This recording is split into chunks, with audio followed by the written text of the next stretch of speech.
Welcome to another episode of Repressed Humor Issues. Feels like it's been a little while, but I know it actually hasn't. I'm just mentally, I've been traveling. Physically, I've been traveling. Mentally, I've been elsewhere, traveling physically.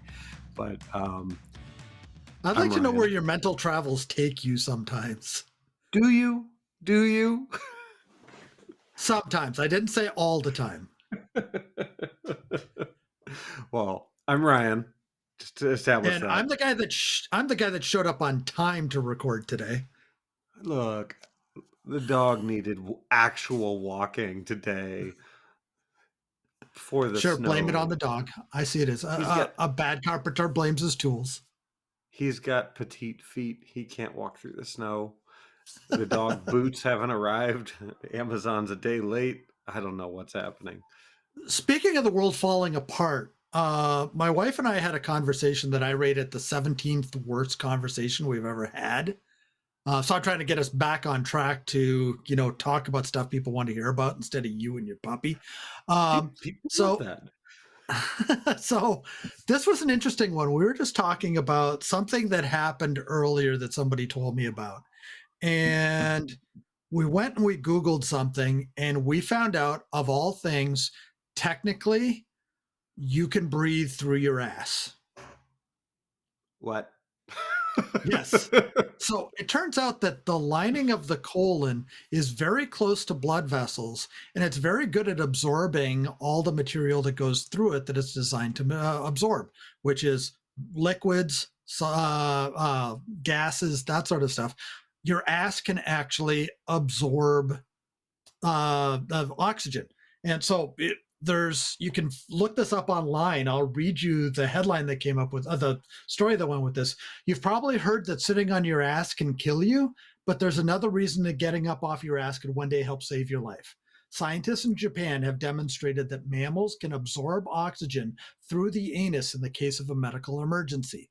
Literally, they found out that they could keep a mouse alive by sticking oxygen up its ass for 18 minutes, where a mouse that did not have oxygen stuck up its ass would only last for 11. Hold on. I understand this all in concept, but where I don't understand it, how did you and your wife have this conversation? So I'm not going to betray confidences on how exactly this came up, but there is a fart on command element to this that led to this discovery. I know a few Yeah. people that can fart on command. They like suck air into their ass and let it go in many different noises. So I don't know how people get to the point that they figure out that they can do that. I don't either. I mean, well, also, I don't know what scientist is out there like, ass breathing. Yep, let's research that. I want to know the student that had to lay there on their stomach while they pushed an oxygen enema up their ass for 18 minutes. Whoa, wait, you left out a critical piece from the thing you read. What student got to shove a tube up a rat's ass? Oh, that's what I really meant. I was kidding about that they were really doing it with mice. And somebody had to actually sit there and give the mouse an enema for 18 minutes while somebody else measured to make sure it was still alive. I'm glad you were able to say enema this time. They didn't do it just once. They listed it as median times, which means they had to do it multiple times. But I mean, like, I understand like the absorption of like nutrients. That I get. Like they do suppositories and things like that, but actually taking the time to see if you can breathe out of I'm glad you and your wife had that discussion. I learned something today that I don't know if you know what? Maybe you saved my life one day when I'm like, Oh, oh my I'm gosh, not I breathing can't in your breathe. ass. It's not happening. I am not It breathing can, up your it can ass. be like city slickers when they're trying to tell him to suck the poison out of his ass. Same concept. You just need to get a straw. That's just a moment that you just realize you're gonna die. I'm sorry, you're going to die. If the option is for me to blow oxygen up your ass, go meet your maker. I mean, to be fair, you expel CO2, so you'd be killing me faster. Oh, I could just gulp in air and then push it back out without absorbing any of it into my lungs. This is true. Well, on the next episode, we can explore that. The part that gets me really, though, the part that makes me wonder is, does this mean that if for some reason I have to start breathing through my ass, that I have to start shoving mints up my ass to make my breath smell better? Are you just trying to get to our sponsor? Yes, I'm trying to get to our sponsor. Who's our sponsor today? Burt's, who's Ernie's ass. What is it? I think it is Mint. Mint is our It's Mint sponsor today. Financial Services. Yes. Oh, what a Yes, roundabout we're way off to to do. a wonderful start today. I'm gassy. You're talking about taking gulps of oxygen and putting him in my ass, and we have a No, Mint I'm talking Financial about not doing Services. that. I want to clarify for anybody that's listening. I'm talking about not doing that. Yeah, I'm gonna. This is for the people that fast forward. Dan is gonna breathe oxygen into my ass. Yeah, no fast forwarding, not allowed. So this is the episode we've been waiting a while to do. Hmm. It's the episode where it's a continuation of something that we did before that we had a tremendous amount of fun doing. Today is Celebrity Cage Match Round One Results Day. Now I'm gonna set the Yeah. stage for you. We did a list about what, 3 weeks ago, two, Yeah, three give episodes or ago. take. Yeah. Yeah, where we said, who are the celebrities that we each think that we could beat up if we got into a street fight with them? And we went through the list and explained why. And we had the brilliant idea of, let's pit these celebrities against each other. And from Hmm. that, we did the round robin thing where we decided who was going to fight who. And we announced that a couple weeks ago. Today, we're going to go through who wins in each fight in round one. And to do this, two things are important to know. First of all the matchups were designed by a random number generator.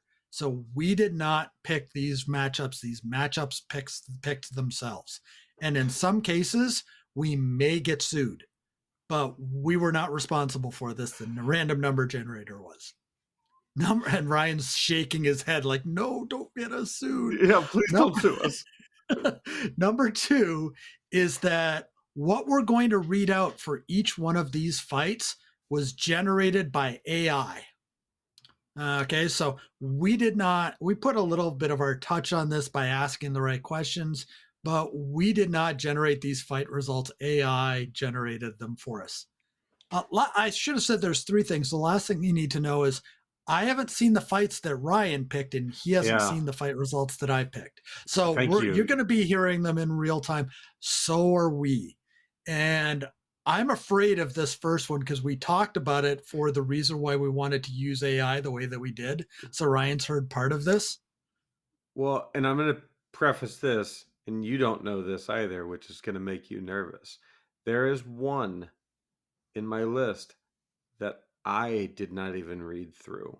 I let AI fly Yeah. with some very direct prompts.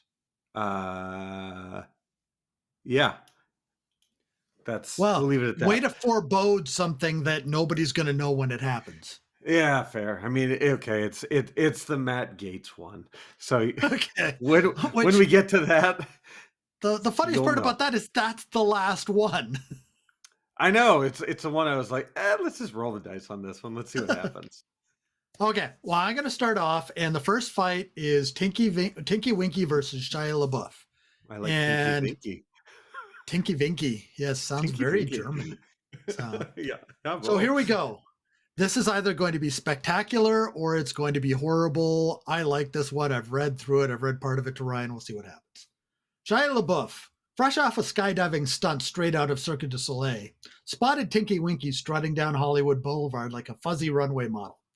Shia, fueled by his own brand of avant-garde madness, saw a challenge he could not resist. He launched himself at Tinky Winky with a flying kick worthy of Van Damme in his prime, only to meet a fate more tragic than a canceled Transformers sequel. Tinky Winky, nimble as a tap dancing hummingbird on espresso, sidestepped the attack with the grace of a disco queen on roller skates. One well placed jab later, shy as toupee became a tumbleweed rolling down Sunset Boulevard, embraced by a startled poodle with better hair than the actor himself. Defeated and deflated, both literally and figuratively, Shia slunk away, muttering about the Teletubby menace. Tinky Winky, meanwhile, basked in the cheers of a stunned crowd, his purple form a fuzzy monument to victory. From that day on, he wasn't just a kid's TV icon. He was Hollywood's unlikeliest action hero, the tiny terror who brought down the mighty Shia LaBeouf. Now, this is where we forebode this a little bit a couple episodes ago how the AI that we use, we're not naming it so we don't get in trouble. The AI was just cruel because I don't know if Shia LaBeouf actually wears a toupee, but No way. apparently AI does.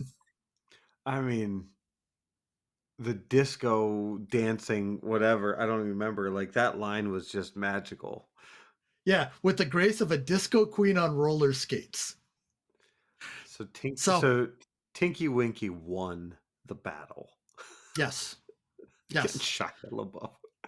yes. So realize it's arbitrary who won. Okay, there was AI that was involved in that as well. It doesn't mean that in real life this would actually happen, mostly because I'm pretty sure the actor that played Tinky Winky died in a meth overdose at some point. But I'm kidding. I don't know that. If there's any kids that still love Tinky Winky, I made that up. But but this will just give you an idea of the stupidity that AI can come up with that's just hilarious. Oh, it doesn't get any better. Well, your first fight is going to really test this because it's a really interesting matchup that the random number generator came up with. Yeah, this one's a weird one. So It's it's fitting. Can we say it's fitting? okay, yeah, it is fitting, and I don't know how a random number generator did it, but kudos. But it's Bill Cosby versus Matt Lauer. So just let that sink in, folks. It's like those two had to fight at some point. I think it makes sense. I mean, it was either going to be in the streets or in jail. But all right, I'll launch into this one. So, Bill Cosby, sweater still smelling faintly of pudding pops, swaggered onto the Today Show set, mistaking it for a Jello ad shoot. Matt Lauer, smug as a freshly ironed khakied salesman, eyed Cosby like a deposition? Oh, pre-trial deposition. I'm gonna fuck this all up. The fight I'm started. sorry reading is so difficult for you. Okay, counter. The fight started subtle. Bill's deadpan puns met with coughs louder than Andrea Bocelli. Matt's smug commentary parried with a well-timed, hey, I'm still funnier than your sweaters. Things Ooh. escalated faster than a Cosby special on loop. Bill hurled a plate of Jello jigglers. They remind me of you, Matt. Jiggly but empty inside. Which Matt dodged with the agility of a sleepwalker escaping a wet noodle attack. Matt retaliated with a teleprompter smackdown, sending Bill's toupee sailing like a distressed seagull. So it turns out that AI just thinks everybody wears a toupee. Everyone. The coup de grace, Matt serenaded Bill with a karaoke rendition of Zippity Doo Dah, reaching notes only dogs can hear. Bill's ears, shrieking like cheese graters, collapsed in a puddle of deflated ego and pudding spill. Matt, microphone still humming, stood above him, triumphant as a rooster on a dung heap. the audience as a mix of confused boomers and Gen Zers filming on TikTok erupted in cheers as Bill shuffled off, muttering something about pudding shortages and ruined sweaters. Matt winked at the camera, his ego bigger than a Cosby vanity portrait. From that day on, Matt Lauer ruled the morning airwaves, a king forged in jello wars and karaoke torture.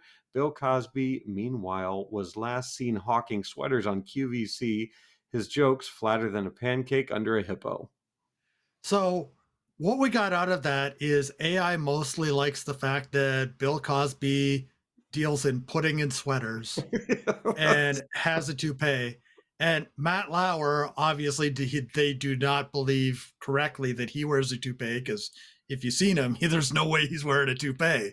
That'd be the worst toupee on the planet. Oh my God, But yeah. that was a detail level that was just unbelievable. And all I had running through the back of my mind was Eddie Murphy raw after he got the phone call from Bill Cosby, and he told him to say, "I tell Bill that I told you to tell him to have a Coke and a smile and to shut the fuck up." That's all I could think of. I it was very visual. I'll say that. Yeah. Yeah. Yeah. You got a detail level that I didn't get, but the detail levels are not going to be good on the next one because there should be no details of this one. This is fight number 3. If you're following along on the website on the top 10 list, this is C3PO versus Ted Nugent. Oh my God, And this is such a weird pairing. I know. And the Motor City Madman, I don't know if he's ever been in a real fight or not. So, but C3PO definitely has not. So let's see what AI had to say about this. Ted Nugent, his face camo like a deranged hunter in a rave, brandished his Gibson Les Paul like a flaming crucifix. Across the Jabba's palace dance floor, C3PO, his golden skin glinting like spilled coins, word and sputtered insults through his rusty vocoder. The hot crowd shrieked anticipation, popcorn cascading from their chins. They even got the background people into it. Nugent's first riff tore through the air, a sonic buckshot blasting the droid's polished facade. Sparks flew from C3PO's exposed wires as he whirled, spouted malfunctioning apologies and pleas for lubricant. Oh But my God. the spirit of the wild was upon Nugent. He howled, each chord a snarling animal, and with a final primal scream, unleashed a power cord that ripped through C3PO's midsection. The droid collapsed, gears grinding, wires flailing like severed tendons. Nugent took triumphant.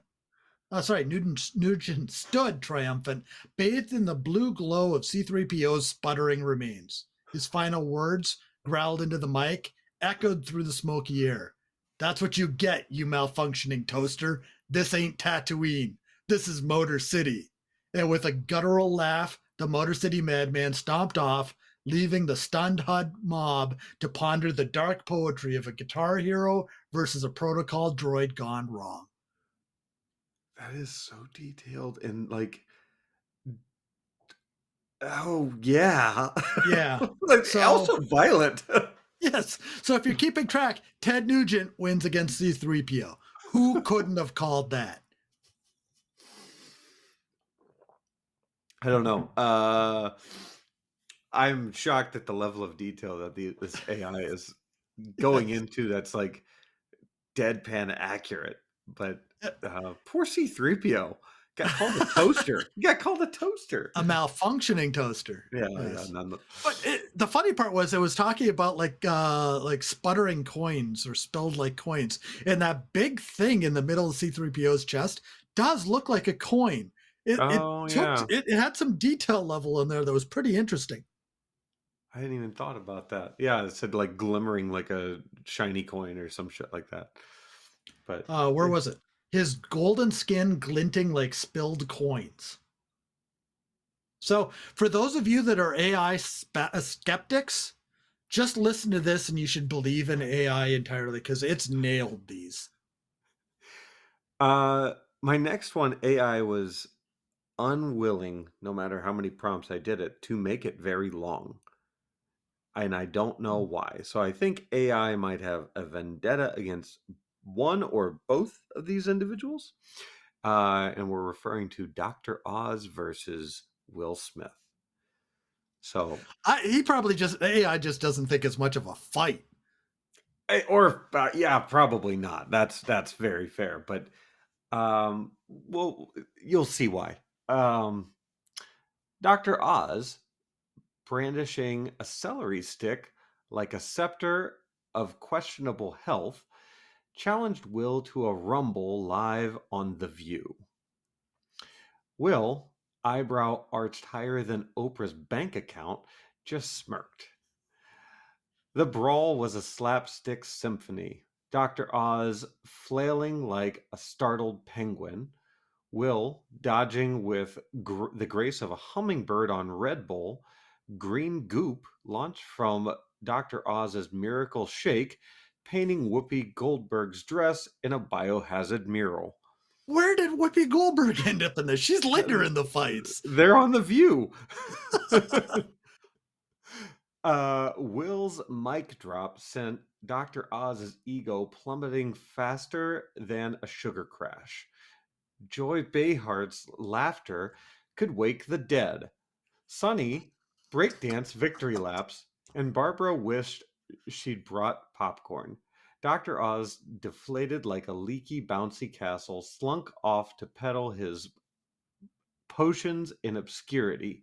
Will, Mike retrieved, landed a one liner so smooth it could cure wrinkles. From that day on, he reigned supreme in daytime TV, leaving Oz to host reruns in the land of lost dreams. Moral of the story: mess with the Fresh Prince, get the fresh smackdown. Okay, so I'm going to comment on something here. In your two so far, we've heard of limp noodle and essentially the equation of a limp celery stick. Yeah. Is AI trying to tell us something? I don't know because, like, I had There's some nothing. euphemism. There's some double entendre in what Well, they're talking about there. we have two toupees and two limp kind of noodle mechanisms, but I didn't prompt it for either. So this is AI on its own. I'm just wondering if it's expecting some sort of male sword fight to go on there. I, but a celery stick? I mean, like they obviously hate Dr. Oz. Okay, so winner Will Smith, if you're following along at home. That was not really that big of a surprise considering he shouldn't have been on this because neither of us could beat him up. But Well, you just have to fight his ego and you'll win every time. okay, let's move on to fight number 5, which again was an interesting matchup. I don't even know how to introduce this. There's no good way to be able to make sense of this. It's Napoleon Dynamite versus Mel Gibson. And I This is the just, dumbest fucking pairing. Like, I know. this is dumber than the C3PO. This is just which two people make no sense together? These two. Okay, there's your fight. We didn't have anywhere else to put these two. Go. Now this is 5 paragraphs long. I Jesus. told it to give me a short version and it came up with 5 paragraphs. I'm going to try to work my way through this. There are a lot of references in here to get through. So let's get started. Napoleon Dynamite, fueled by tater tots and a misplaced sense of swagger, squared off against Mel Gibson in the dusty wasteland of Napoleon's grandma's living room. Prepare to meet your Waterloo, muttonhead, Napoleon squeaked, launching a balled up napkin at Mel's weathered face. Mel, eyes glinting like broken beer bottles, let out a laugh that rattled the porcelain figurines. Your fighting words wouldn't fill a thimble, Dynamite, he chuckled, his breath reeking of tequila and ancient grudges. With a speed that belied his years, Mel snatched the napkin midair, stuffing it into Napoleon's bewildered mouth. That's the end of paragraph 2. Okay. Napoleon, sputtering and flailing, attempted a roundhouse kick that landed with the thud of a deflated whoopee cushion against Mel's steel-toed boots. Mel retaliated with a swift backhand that sent Napoleon's fedora spinning like a tumbleweed across the shag carpet. Napoleon crumpled to the floor, whimpering about Rex Kwon Do and Liger sightings. Mel, looming over him like a storm cloud, offered a final chilling chuckle. Remember, Napoleon, he rasped, true victory doesn't come from a vote in Rex Kwon Do or saving babes from Liger attacks. It comes from knowing you could crush a man like an aluminum can and choosing not to. Unless, of course, they mess with my tequila. With that, Mel sauntered off, leaving Napoleon sprawled on the floor, his dreams of glory dissolving into the beige carpet, along with the last dregs of his dignity. The only sound was the wind rattling the dusty VHS tapes, a haunting reminder of Napoleon's Napoleon. YOLO Swag 420 epic fail. What? Yeah, I had put that at the end. You only live once, Swag 420 epic fail. I mean, just it obviously thinks Mel is a complete drunkard. That and is probably not wrong there. But the Napoleon stuff, the shag carpet, the porcelain figurines in his grandma's living room, uh, Oh, all the Rex context clues are Kwon, like they're perfect. I mean, they yeah, did, but Liger sightings. I mean, like, but I'm Liger really, sightings. but there was no Braveheart reference in there whatsoever. I thought for No, sure there'd be something. the Mel stuff was all about him being drunk and him being old, and that's So that, about it. well, didn't he get like a DUI a few years ago? I don't know about that, but I do know that he is a drunkard. That's been known for a while. Well, so yeah, maybe they're pulling from that kind of. That's fascinating, but that was a raucous battle. YOLO swag 420. So the next one is, I guess both of these were mine originally because I can't stand either of them. So I think it's mine. But what is this, number 6? Is that right? This will be number 6. Yes. Yeah, battle 6. So this is Justin Bieber versus 6ix9ine, the I'm using quote fingers rapper. It's a stretch. All right, I'm gonna try to get through this one, but I wish they both would somehow not have won, just annihilated themselves. But there is a victor. Anyway, Justin Bieber, armed with a microphone stand and a Bieberlicious pout, challenged 6ix9ine to a rumble on Jimmy Fallon. 6ix9ine, rainbow hair ablaze, cackled like a hyena on helium. The fight was a Bieber fever dream. Justin throwing soulful dance moves at his opponent, 6ix9ine countering with air guitar solos from a heavy metal fever swamp. Sweat Fever swamp. fever Fever swamp. swamp. Yes. Sweat flew like glitter confetti. Beaver's carefully coiffed hair deflated Coiffed. fast. Coiffed, thank you. Yes, hair deflated faster than a birthday balloon. Then 6ix9ine unleashed a secret weapon, a kazoo solo so shrill it shattered wine glasses and made Jimmy Fallon's ears beg for retirement. Bieber, ears bleeding rainbows, surrendered with a whimper. 6ix9ine, microphone snatched, screeched a rap so off key it could summon stray cats. The audience, a mix of confused grandmas and TikTok teens, erupted in pandemonium. Fallon, clutching his eardrums, just wished he'd never booked this chaos. Justin, defeated and deflated like a popped whoopee cushion, slunk off to cry. Oh, slunk off to cry sing into a pillow. So it's now making up words. That's great. Cry sing. 6ix9ine, crowned king of late night mayhem, ruled the airwaves like a technicolor troll. The moral of the story: don't mess with a troll who wields a kazoo like a weapon of mass musical destruction, and maybe stick to singing about peaches and Credos next time, Beebs. Wow. Not only did it let 6ix9ine beat him, but then it threw shade at him afterwards. Yeah, it's just like, but here we have another whoopee cushion. I don't know if you caught that. There's another whoopee cushion reference that's Yeah. been at least two. So there's some repeat themes that AI's got going on. Well, there's gonna be no repeat themes in this one. So we gotta. I forgot to call out. 6ix9ine won that one. The previous one, Mel Gibson won. Obviously, you're Yeah, gonna yeah. get this, but we just should state it, and the website will be updated to reflect this after this episode airs. But my next one, fight number 7, is just weird. I mean, I don't know how to introduce this one as either, except to throw the words fashionista and waste of flesh out there. This is the Olsen twins versus Kim Kardashian. Now, Ooh. we picked both of the Olsen twins because if you remember, we can't really tell them apart anyways. So it's really a 2-on-1 battle here. But that doesn't matter the way that AI put this together. So let's just get into this. Do you want to finish that drink before I start this? Mhm. The beige Dush kicked up by the Birkin bags collided with the scent of vintage Chanel number 5 as Kim Kardashian sashayed into the dimly lit Chelsea gallery, only to find Mary Kate and Ashley Olsen already monopolizing the oxygen. It was a battle for Instagram dominance, territory carved into hashtags and likes. Kim, a bronze beacon in a neon pink Balenciaga, launched into a diatribe about KKW Beauty's new lip gloss, her voice grating like nails on a Birkin clasp.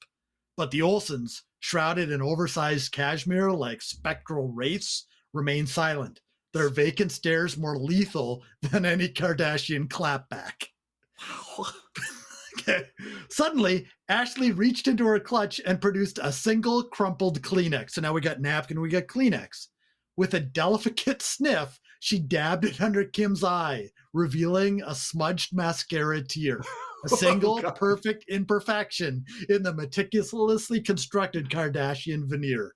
The room gasped. Kim, her empire built on flawless contour, crumpled like a deflated balloon.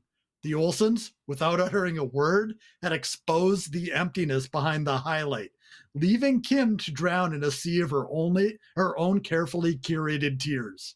In the end, the deadliest weapon turned out not to be a KKW beauty brush, but a tissue and a well-timed sob. The Olsens, queens of minimalist mayhem, had won, leaving Kim to pick up the shattered remnants of her carefully constructed reality. So, so there's so many things. Basically, Wow, that's the so Olsen deep. twins, the Olsen twins won by dabbing a tear, and it thinks Kim Kardashian is so empty as a human being That that her vanity was just totally scathed and she was ruined. oh, that's just that one was the oh my god, AI gets it moment for me. The other Yeah. ones, there were references. The Napoleon Dynamite had a lot of good references, but that was the first time in mine that it threw shade like it did in your 6ix9ine versus Justin Bieber, Yeah, where it told him this. as this is going on, this is getting shadier and shadier, so I think Yes. AI is just a sassy bitch. Okay, so you got to get number 8 done so we can be halfway done, realizing the Olsen twins won fight 7. Yeah, alright, so my, fight 8 is Larry the Cable Guy versus Howard Wolowitz. So everybody probably knows who Larry the Cable Guy is. We probably better explain Howard Wolowitz just in case. Fair. So, this is not How I Met Your Mother, oh my gosh. Big Not Bang Theory. Thank you, yeah. On He's the the wrong CBS episodes. he's the really inappropriately sexual nerd on Big Bang Theory. Yeah, which I think he might be my favorite character from that show. Yeah, Simon Helberg. But we're fighting Howard Wolowitz, not Simon Helberg. Alright. Larry the Cable Guy, looking like a rodeo clown lost at Comic-Con, challenges Wow.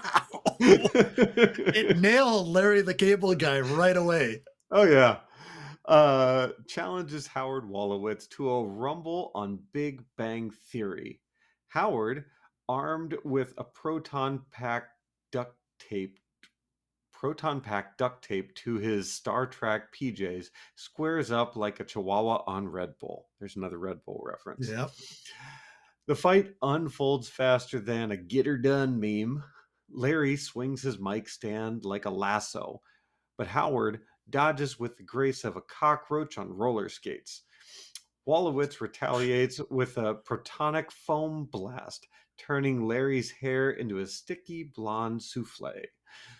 Sheldon shrieks about contamination. Raj whimpers behind Amy, and Bernadette douses Larry with a fire extinguisher. Blinded by bubbles and fueled by pure spite, Larry launches into a rant about fancy science stuff. Howard, basking in the audience's hysteria, unleashes a sonic boom from his cardboard bazooka. Larry goes flying through a Batmobile cut out like a deflated whoopee cushion. Why? There's so many whoopee cushion references. Silence. Sheldon declares Bazinga. Larry emerges looking like a drowned possum, muttering about needing a beer and a nap. Howard singed, uh, yeah, singed and triumphant, poses for the cameras, his ego bigger than a proton pack on Jupiter. Nerd beats redneck with cardboard and bubbles. Lesson: don't mess with a pocket protector and a well-timed boom, especially when your main weapon's a mic stand and a bad attitude. So you came up with morals at the end of all of yours. Hey, I didn't put any morals on the end of mine. I didn't ask for morals, but I got morals. I just Ah, I do love the initial line, looking like a rodeo clown lost at Comic-Con. that, Like, that that's almost as good as, although potentially inbred. fuck off. We're halfway through, folks. This is probably going to be a long episode, but we're halfway through. That's all right. So the next one, I personally have a vested interest in this one. We If did not. Oh, go ahead. if it wasn't clear, Howard won the last one. Yes, true. We should mention that it does seem clear, but we'll clarify.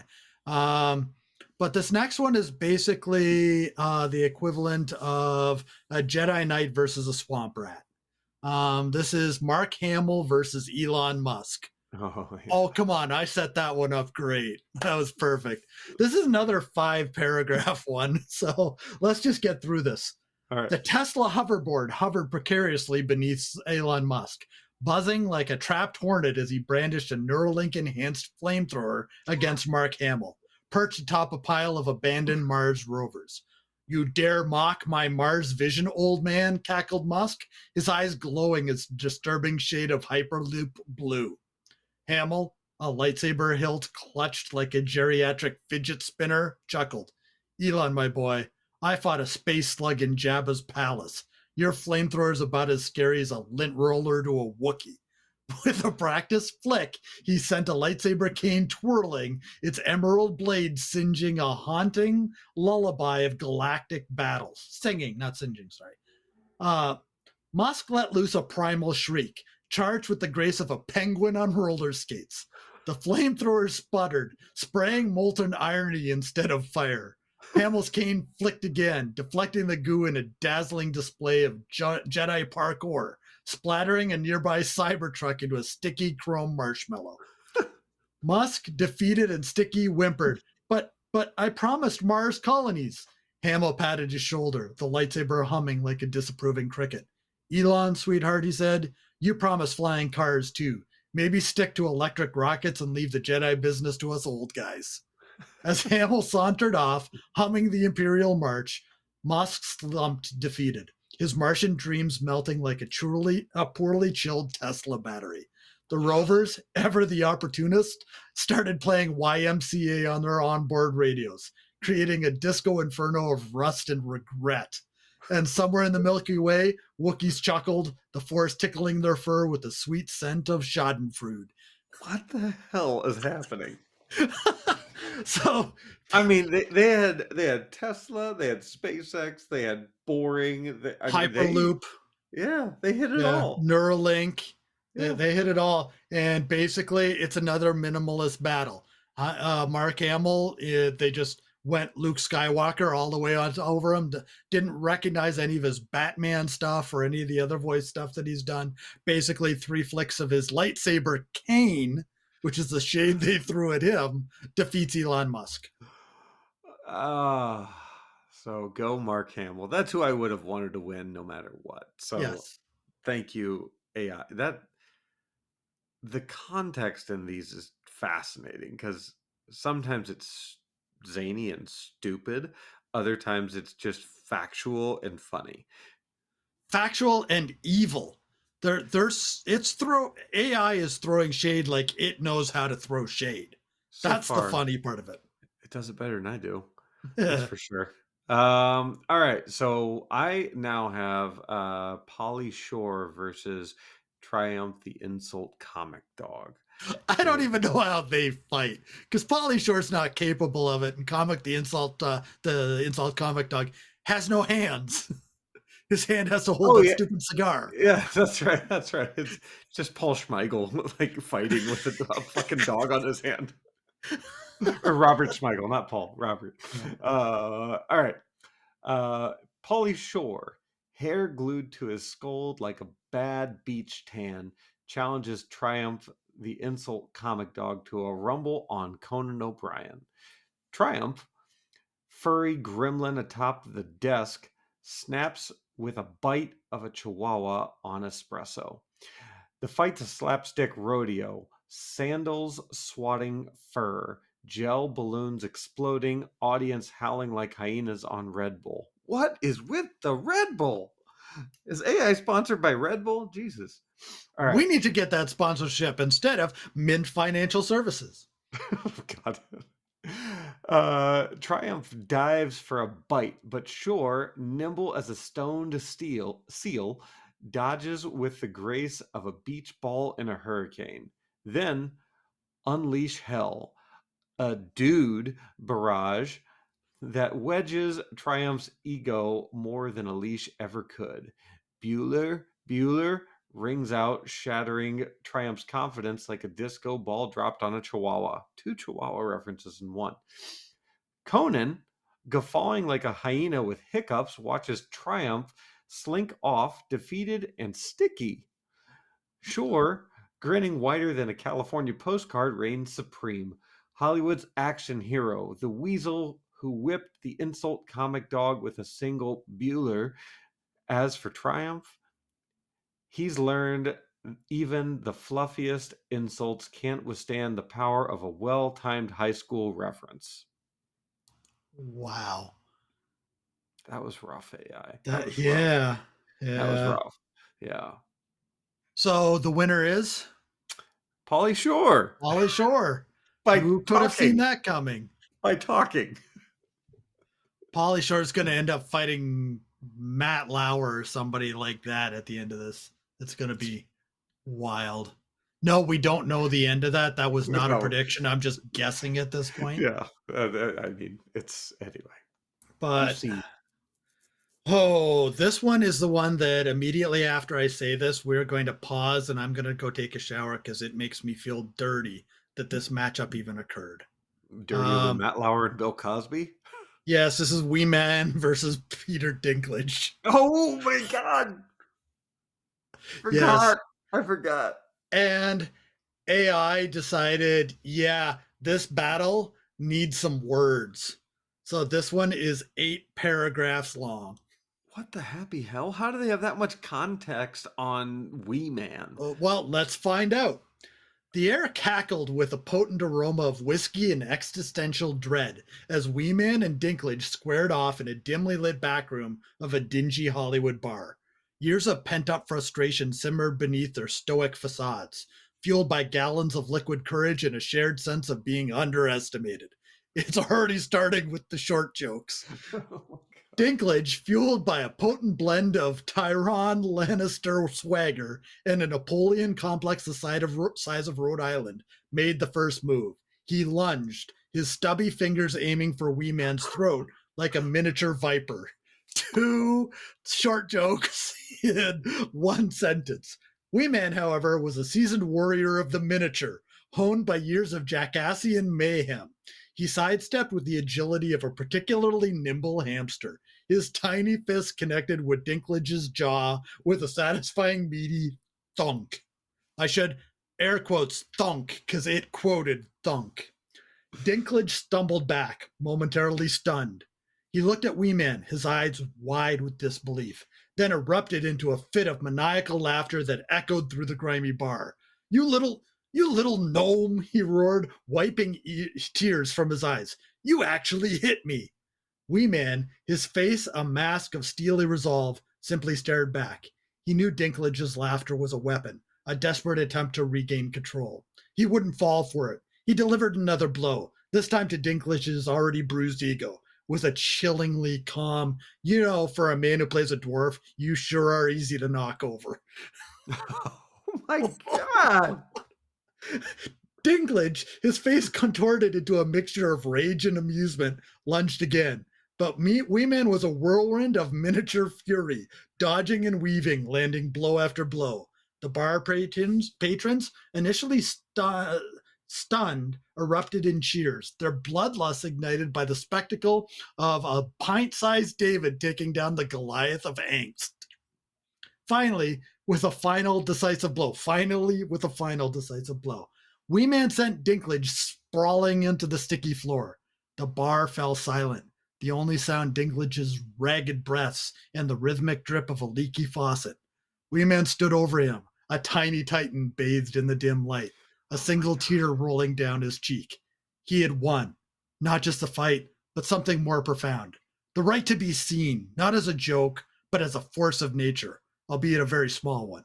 Oh As he my turned to god. leave, he crossed a crumpled $10 bill over his shoulder, muttering, "Drinks are on me, shorty." Dinklage, still sprawled out on the floor, let out a low chuckle. "You're all right, wee man," he rasped, "for a little guy."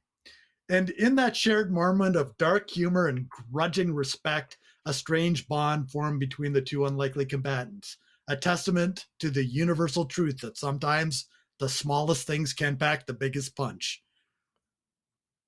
There was like 35 references of them being small. Yes, I know it.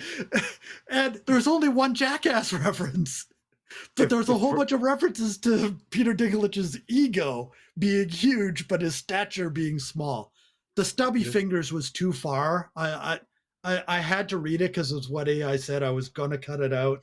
It's just adding insult to injury, but then I'd have to cut out 3/4 of what AI came up with. The dwarf comment just I almost lost it the first time I read that. I mean, if they're well done AI, but it might get us canceled. Yes. Yes. Or it might, if we're getting sued, realize we're taking that AI down with us. There Because will be a countersuit against somebody else. we did not generate this. Yes. So Wee Man won that. Wow. Okay. So I have a peculiar next one. I think I will argue it's the most odd pairing that we have, and that's King Charles versus George Santos. Both names, I believe you added, right? Yeah. Yeah. I think you did George Santos. Okay. Well, I'm I sure we both wanted to add them. Yeah, that fair, fair. Uh, But I think it's just a strange pairing. But either way, crown askew like a misplaced crumpet, King Charles prances into Parliament, ready to rumble with George Santos. Hair slicker than a snake oil ad, grin wider than a politician's pocketbook. The fight's a royal farce. King Charles whacks with a scepter resembling a stale croissant. Santos dodges like a tap dancing ferret on espresso. there we go with the espresso again. And another animal reference that tap Uh, dances. Charles drones about duty like a leaky gramophone. Santos counters with Wall Street lies wider than a unicorn stampede. The coup de grace, a Whoa, whoa, whoa, TikTok. hold on. What exactly is a unicorn stampede? I am assuming that's AI's way to make a gay reference. Oh, okay. It could be That's that. that's all I can guess here. Uh, Uh, the coup de grace, a TikTok dance off. Santos pledging his next bribe to corgi rehabilitation. Wink, wink. Uh, chaos erupts. MPs whoop like startled penguins. Boris cackles from the shadows. Charles, face redder than a double decker sunset, surrenders with a whimper, dreaming of pudding and an early bedtime. George Santos, victorious and slightly breathless, selfies with stunned grannies, ego puffier than a Buckingham Palace souffle. The crown? Lost in the fray, now adorning a pigeon with exquisite taste. Charles? What's he up to? Teaching swans the waltz for minimum wage. And George Santos? Well, the only lesson anyone learned is never underestimate a dancing politician with a penchant for furry bribes. wow. Okay, so we had a unicorn stampede and a double decker sunset in that one, and a pigeon with exquisite taste. And Charles longing for pudding and an early The bedtime. time. I just love that Yeah, one. but now I'm longing for pudding an early bedtime. Just not tapioca. No, no tapioca. No Yes. tapioca. So, So so if it wasn't clear, George Santos beat King Charles. yes. So I'm just going to launch into the next one because it's Yeah. another one of these that there's no way to be able to describe it up ahead. It's Samuel L. Jackson versus the motherfucker Jay Leno. So, yes, there's several references to motherfucker in this one. So, Interesting. Jay Leno, chin jutting out like a basset hound's brow, dared to interrupt Samuel L. Jackson mid flow, a quip about purple lightsabers tumbling from his porcelain grin. The studio audience gasped, mistaking the cackle of static for popcorn kernels nervously exploding. In that beat of stunned silence, a grin, wide and feral, split Jackson's face. His voice, usually velvet draped over thunder, became a viper's hiss. You want to talk about interrupting, motherfucker? I once shut down a Sith Lord just by raising my eyebrow. You think these monologue flubs scare me? Leno, bravado withering faster than a merengue in monsoon, attempted a chuckle, the sound dying in his throat like a choked hamster. Jackson didn't need lightsabers. He unleashed a verbal hurricane.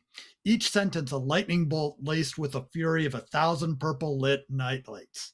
Jokes become scalpels, dissecting Leno's career with the precision of a neurosurgeon drunk on espresso. Another one. By the time he was done, Leno was a quivering bundle of insecurities, clutching his chin like a talisman against the storm.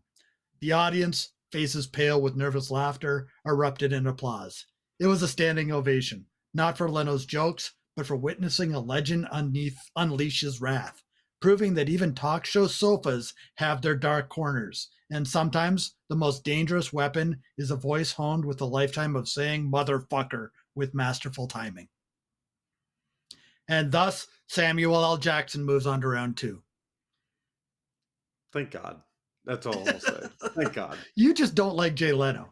I don't like Jay Leno. I Yeah. don't. I don't. But They do make a couple of purple references in there, which is funny because I know there's some sort of stir about how much purple he wore during several different things that he's portrayed over the years. So, oh, I actually was not aware of that. yeah. So moving right along, I have I like this one. It fits. Kanye West, Yeezy, whatever he's going by, but Kanye West for the sake of this versus Aquafina. Yeah. I don't know if it just assumes Kanye is that weak or Aquafina is that strong, but it's a slight against somebody just the fact that this matchup came up. I'm happy with it. Um, all right. Kanye puffed up like a deflated puffer jacket. That doesn't make any sense. Okay. Struts onto Masked Singer, rapping about genius over seagull walls. What? I don't know. Okay. Sorry, I actually haven't fully read this one.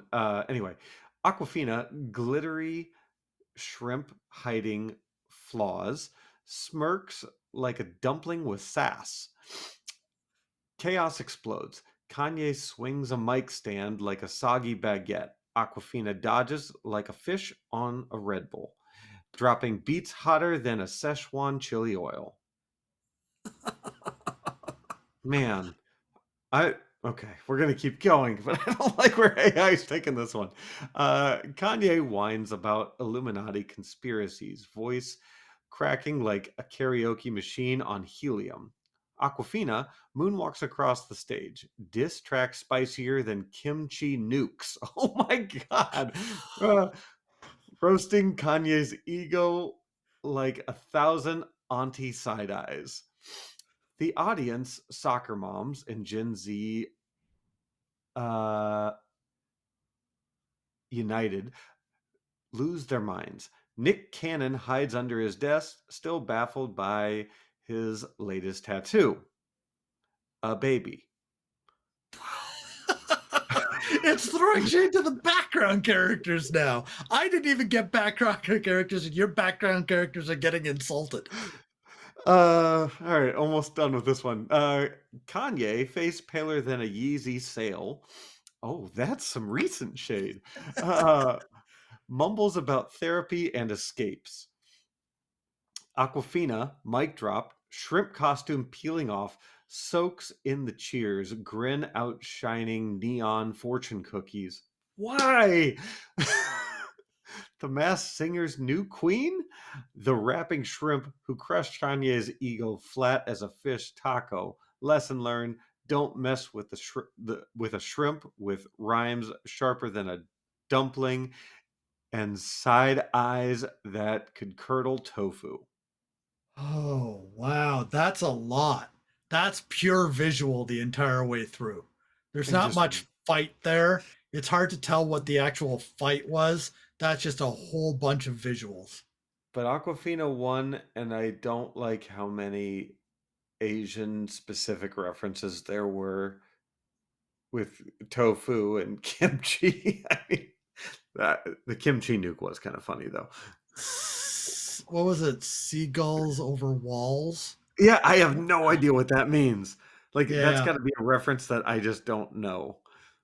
Okay, well, I've got another long one here, and this is going to be a long episode already, so I'm just going to get into it. And this one I was looking forward to because I wanted to see what would happen out of this one. This is the Queen of Daytime Oprah versus the idiot on The Apprentice, the Donald. I reference him Mm. as so Donald Trump. Oprah stared down the bronze behemoth. Her smile stretched tighter than a Kardashian corset. Behind Trump, a gaggle of golden mannequins trembled, their designer labels no match for the searing intensity radiating from the Queen of Daytime. The feud had simmered for years, fueled by passive aggressive book blurbs and airtime audits. But today, in the gilded cage of Trump Tower, it would boil over. Oprah opened the attack, her voice a silken garrote wrapped around each syllable. Donald, my dear, she purred, eyes gleaming like diamonds glinting in a coal mine. You say you can build an empire. Let me tell you, honey, I built a universe, and your tacky tower wouldn't even make a decent doghouse for my golden retrievers. Trump puffed his chest, his comb over straining against the rising pressure. Fake news, he bellowed, his voice crackling like a champagne flute under a toddler's grip. Oprah, Oh you wow! Oprah, you and your Oprahfication are a menace to America. You brainwash people with free cars and dreams bigger than your ego. Oprah's smile finally cracked, revealing a chilled glint of steel. Brainwashing, darling? I merely offer a glimpse of what they deserve, she whispered, her voice sending shivers down the spines of even the mannequins. You, however, offer them gilded cages, promising freedom while you line your pockets with their hopes and fears. Wow! A bead of sweat trickled down Trump's orange forehead, staining his foundation the color of a disappointed Oompa Loompa. He sputtered, searching for a retort, but Oprah's laughter drowned him out. It was a laughter devoid of warmth, a death knell for empires built on empty promises. As the cameras flickered, capturing the final tremors of Trump's crumpled ego, Oprah leaned in, her voice a velvet lined threat. Go play with your Legos, Donald, she hissed, and leave the real building to the grown ups. We prefer dreams made of diamonds, not sandcastles washed away by the tide of truth. That there's another paragraph, but the the uh, I wish I could just post that on a bulletin on a board outside of Trump Tower right now. Oh, this is It's so perfect. this should go on our Twitter. So, and with that, the Queen of Daytime turned, her exit a slow, silent victory march, leaving behind only the ghost of a tyrant and the echoing whisper of a chilling prophecy. The Oprahfication was coming, and no amount of spray orange tan could hide the crack in Donald Trump's gilded kingdom. Wow, AI really hates Donald Trump and loves Oprah. I hate Donald Trump more than I hate Donald Trump, and that's impossible. I mean, they really cut him down in that. That's wild. Yeah. So again, Oprah wins fight 15. And if you're going to beat that, you're going to have some work ahead of you because that was the biggest beatdown I've ever seen. I don't think this will beat that, but we'll leave it open for interpretation. So the final fight of the night, fight 16, Matt Gaetz versus Robert Downey Jr. The weakest Avenger. I just gave you a pause just so you could. Why I do knew you it was think coming. my title is what it is today? We haven't talked about what our titles Oh, are. I didn't see it. Well, you mentioned mine earlier, but Dan says the strongest Avenger, and his role is Avenger. I knew that this one was coming down at the bottom and I was waiting to say it. So. All right, I'll get into this. So, Matt Gaetz, hair as stiff as a subpoena, strolls onto Ellen like a lost congressman at Coachella. Robert Downey Jr., shades glinting like arc reactor diamonds, smirks like a billionaire with a conscience today. The fight's a congressional clown show. Gates swings like a flamingo on tequila. Downey Jr. dodges like a sober Jarvis. Matt Gaetz rants about Hunter's laptop like a dial-up modem on life support. Downey Jr. counters with diss track smoother than Pepperoni Tony's charm. The coup de grace, Downey whips out a miniaturized Iron Man helmet, blasting Gates with a disco ball light show that turns him into a blinking hamster on acid. I gotta scroll. Ellen, wheezing like a malfunctioning laugh track, watches in tears. The audience, a mix of scandalized grandmas and TikTok teens, a lot of TikTok teens, explodes in pandemonium. Gates' ego, flatter than a congressional expense report, slinks off muttering about avocado toast and socialist disco lasers. Downey Jr., Mike, still dropping flames and ego bigger than Stark Industries' mansion, basks in cheers. From that day on, he's Hollywood's unofficial mayor of mayhem, the Iron Avenger who roasted a congressman with a light show that could make unicorns jealous. Now, what about Gates? Well, let's just say he learned even the slickest politician can't withstand the power of a well-timed laser and a healthy dose of Iron Man mockery. As for the lesson, don't mess with superheroes who can turn you into a tripping hamster with a flick of a switch. And maybe stick to fundraising dinners next time, Matt, unless you enjoy disco-induced existential dread. Oh, just so first of all, so many things. AI couldn't tell the difference between Robert Downey Jr. and Iron Man. Mm-mm. And some of the visuals in that just don't make sense. His hair's stiffer than a subpoena. Yeah, I don't know. I mean, they're like, oh, political reference, throw it in. I have no idea. Yeah, that one was more weird than it was funny. That one was just hard to follow. I mean, the Aquafina Kanye one was a little bit weird. That one was really weird. Yep, a lot of lasers, a lot of Yeah. unicorns, a lot of disco, and hamsters on acid. But Robert Downey Jr. wins. So let's do the rundown of the winners from today. I'll do mine and we'll do one by one. In round one, Tinky Winky versus Shia LaBeouf. Tinky Winky wins. Bill Cosby versus Matt Lauer. Matt Lauer wins. C3PO versus Ted Nugent. Ted Nugent moves on to round two. Dr. Oz versus Will Smith. Will, the Fresh Prince, wins. Napoleon Dynamite versus Mel Gibson. Mel Gibson advances. Justin Bieber versus 6ix9ine. 6ix9ine wins. Olsen twins versus Kim Kardashian. The Olsen twins move on. Larry the Cable Guy versus Howard Wolowitz. Howard wins. Mark Hamill versus Elon Musk. Mark Hamill emerges victorious. Pauly Shore versus Triumph the Insult Comic Dog. Pauly Shore, winner. Wee Man versus Peter Dinklage. Wee Man wins and we lose. Stubby fingers and all. King Charles versus George Santos. George Santos wins. Samuel L. Jackson versus Jay Leno. Samuel L. Jackson is victorious. Kanye West versus Aquafina. Aquafina wins with a kimchi nuke. Oprah versus the Donald. Oprah ends the reign of the Donald. He is fired. Matt Gaetz versus Robert Downey Jr. Robert Downey Jr. wins by turning Matt Gaetz into a hamster on acid. Yes. And with that, we are done round one. Finally. Yeah.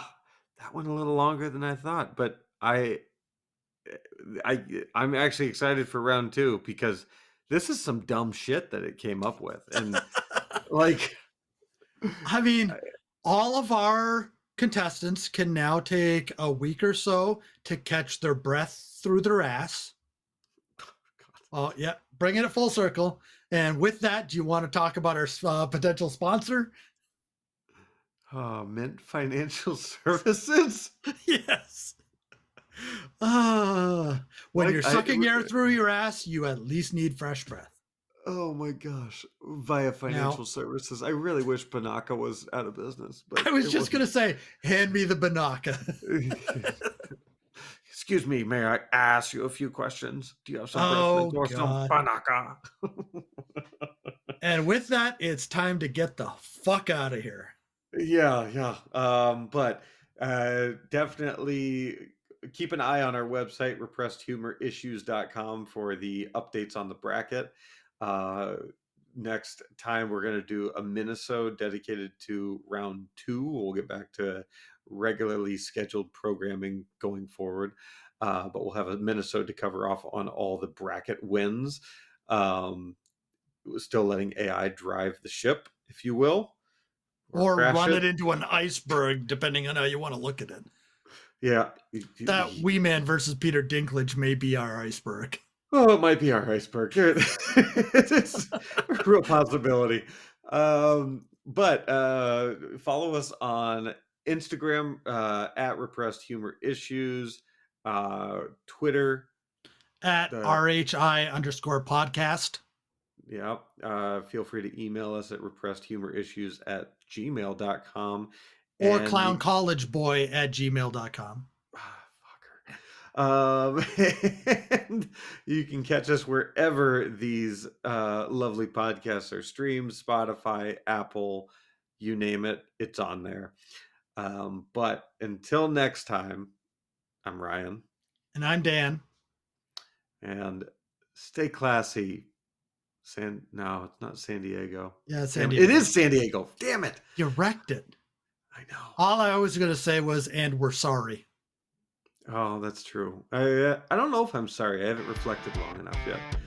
I need Okay, time. say goodbye, Ryan. Goodbye.